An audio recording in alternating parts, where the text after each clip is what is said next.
જય માતાજી, જય શ્રી કૃષ્ણ। આજે આપણે બનાવવાના છે ઘરે વડાપાઉં।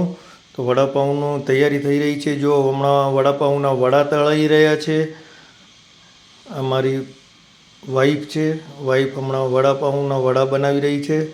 આટલા વડા બની ગયા છે, હમણાં રેડી થઈ ગયા છે ને આના પછી આપણે ધીમે ધીમે બધી પ્રોસેસ તમને બતાવીશ કે શું શું બનાવ્યું હતું અમે।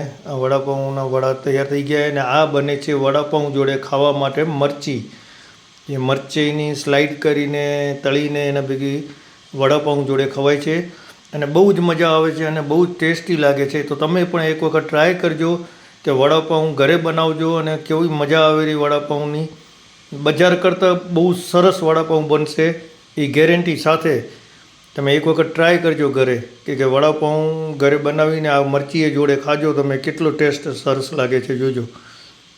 જો વડાપાઉં જોડે મરચી હોય ને તો એનો ખાવાની રોનક જ કાંઈક અલગ હોય, બહુ જ મજા આવે રહી। તો એક વખત ઘરે જરૂર ટ્રાય કરજો તમે। ટ્રાય કરીને અમને કોમેન્ટની અંદર જણાવજો કે કેવી મજા આવે છે ને।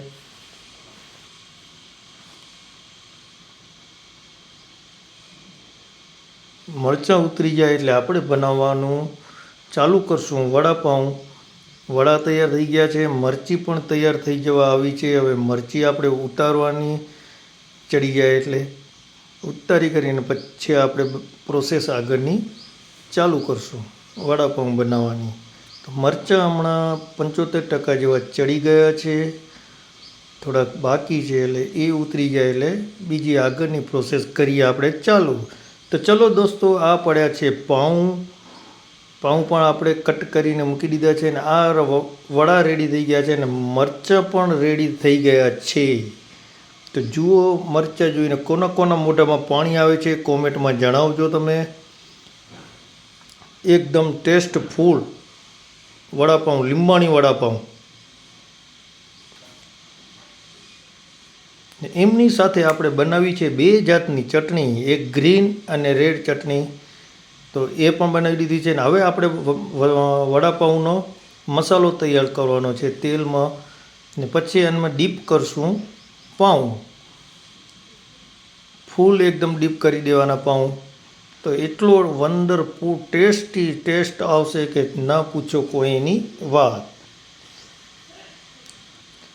તો જો મસાલો રેડી થઈ ગયો છે અને પાઉં ડીપ કરી દીધા છે આપણે ને હવે પાઉં ડીપ કર્યા પછી ગરમ થઈ રહ્યા છે।